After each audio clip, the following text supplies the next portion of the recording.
Ya, kembali lagi. Hari ini kita akan membahas mengenai tentang asam lambung. Akhir-akhir ini banyak sekali yang mengeluhkan tentang asam lambung. Saya akan sedikit berbagi cerita mengenai asam lambung. Ada teman saya yang mengeluhkan tentang asam lambung.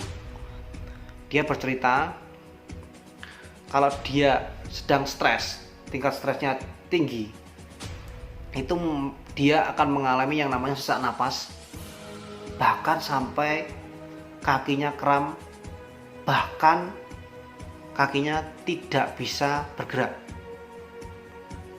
Coba kamu tes asam urat. Dites asam urat, ternyata asam uratnya baik-baik saja. Coba kamu cek tekanan darah, tensinya baik-baik saja. Itu pengalaman yang pertama. Ada juga pengalaman yang lain. Orang yang mengalami gangguan asam lambung, mereka akan mengalami gejala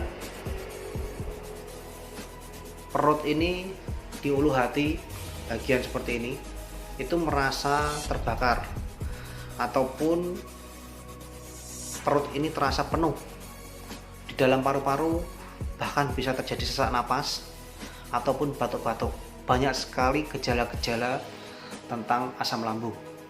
Nah, begitu mereka mengalami yang namanya gangguan sesak napas, mereka akan cek kontrol tentang paru-parunya dia.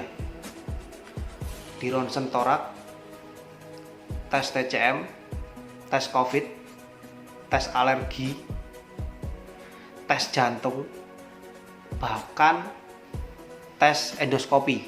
Endoskopi itu ada selang dimasukkan, dan selang itu ada kameranya. Dilihat di dalam tubuh manusia, ada di dalam lambung. Ternyata lambungnya juga baik-baik saja. Kebanyakan orang yang mengalami gangguan asam lambung, mereka tuh organ-organnya baik-baik saja.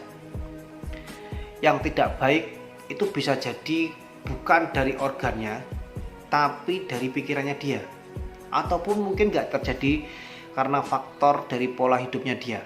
Mungkin saja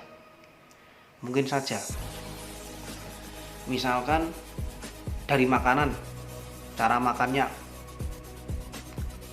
Kalau cara makannya tidak teratur, mungkin nggak terjadi yang namanya asam lambung meningkat bahkan naik ke atas. Sangat mungkin. Kalau memang Bapak Ibu karena faktor makanan, Bapak Ibu harus aware dengan sendirinya, ataupun bisa melihat dengan sendirinya. Kalau Bapak Ibu makan makanan tertentu, Bapak Ibu merasa enak, ataupun Bapak Ibu merasa pengen muntah, ya sudah, jangan dimakan. Ada juga orang yang mengalami gangguan asam lambung, mereka itu enak ataupun tidak suka dengan yang namanya susu.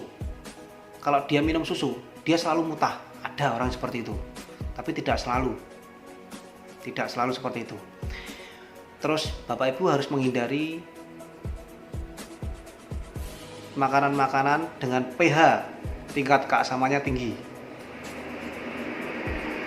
Itu dihindari. Kemudian biasanya dokter juga akan meresepkan obat-obatan untuk menekan asam lambung. Contohnya obat-obatan PPI. PPI itu proton pump inhibitor. Itu contohnya seperti omeprazol, lansoprazol, ataupun pantoprazol. Biasanya ada kombinasinya juga. Biasanya dikombinasikan dengan sukralfat ataupun domperidon. Biasanya seperti itu. Jadi misalkan omeprazol 1, habis itu dikombinasikan dengan sukralfat, habis itu dikombinasikan dengan domperidon. 3 obat ini diminum 2 kali dalam 1 hari. Itu diminum sebelum makan. Itu untuk menekan jumlah asam lambung yang berlebih. Dan itu efektif enggak? Efektif sekali.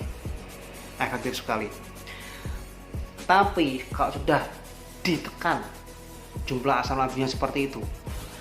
Tapi kalau Bapak Ibu masih tingkat kecemasannya masih terlalu tinggi, tubuh akan memproduksi terus-menerus asam lambung. Paling berbahaya itu jika asam lambungnya berlebih, itu terjadi GERD sampai ke masuk ke esofagus. Itu akan terjadi yang namanya sesak napas ataupun batuk-batuk. Sebenarnya hal seperti itu kalau dibiarkan terus-menerus bisa berbahaya. Tapi kalau cuman beberapa kali ataupun beberapa minggu, itu sebenarnya tidak terlalu bermasalah. Orang yang mengalami gangguan asam lambung itu sampai kadang sembuh 2 bulan 3 bulan baru bisa sembuh, ada yang seperti itu. Tidak semua orang sama. Nah, kalau memang terjadi gangguan asam lambung, itu bukan karena organnya, bukan karena makanannya, tapi faktor utamanya adalah dari pikiran Bapak Ibu. Berarti pikiran Bapak Ibu yang harus dibenahi. Banyak orang di luaran sana yang mengalami gangguan asam lambung, mereka tuh dengan tingkat kecemasannya tinggi, mereka merasa khawatir dan cemas tentang diri sendiri, tentang tubuhnya dia sendiri. Ada pernafasan, misalkan oksigen masuk di dalam paru-paru, oksigen keluar dari paru-paru, itu mereka dianalisa sendiri, dipikir-pikir sendiri. Ada makanan masuk ke lambung, dianalisa sendiri, dipikir-pikir sendiri. Tingkat kecemasannya seperti itu yang terlalu tinggi, itu akan menyebabkan asam lambungnya semakin banyak dan semakin berpotensi untuk naik, terjadi GERD. Bisa jadi karena tingkat kecemasannya dari faktor eksternal. Misalkan di dalam dunia ini, pada dasarnya dunia ini dengan ketidakpastian yang tinggi itu sangat wajar. Kalau ada orang berpikir, oh jangan-jangan di luar itu nanti seperti ini, jangan-jangan nanti di luar itu seperti ini. Hal yang seperti itu tuh wajar. Orang berpikiran negatif itu selalu ada dalam pikiran manusia, dan itu terjadi sangat lumrah dan wajar. Tapi kalau Bapak Ibu terlalu berpikir negatif ataupun berpikir dengan tingkat kecemasan yang tinggi atau anxiety yang tinggi, itu akan merugikan Bapak Ibu sendiri. Jadi Bapak Ibu harus bisa mengontrol diri sendiri, harus bisa mengontrol emosi diri sendiri. Kontrollah yang bisa dikontrol. Seperti itu. Gangguan asam lambung ini sebenarnya banyak sekali yang mengeluhkan, dan ada juga yang susah sekali untuk diobati karena pikiran ini belum selesai.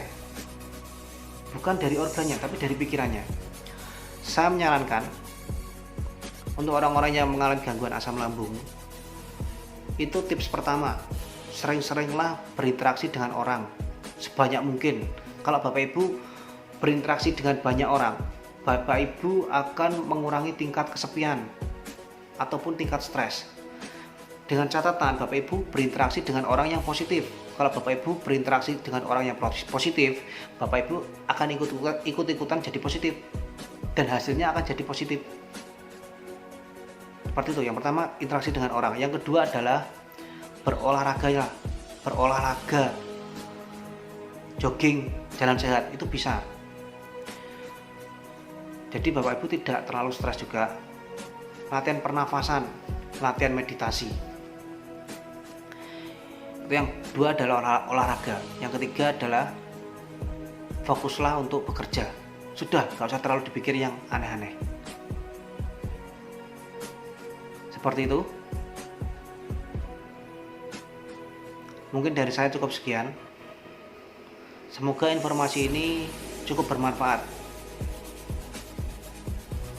Terima kasih.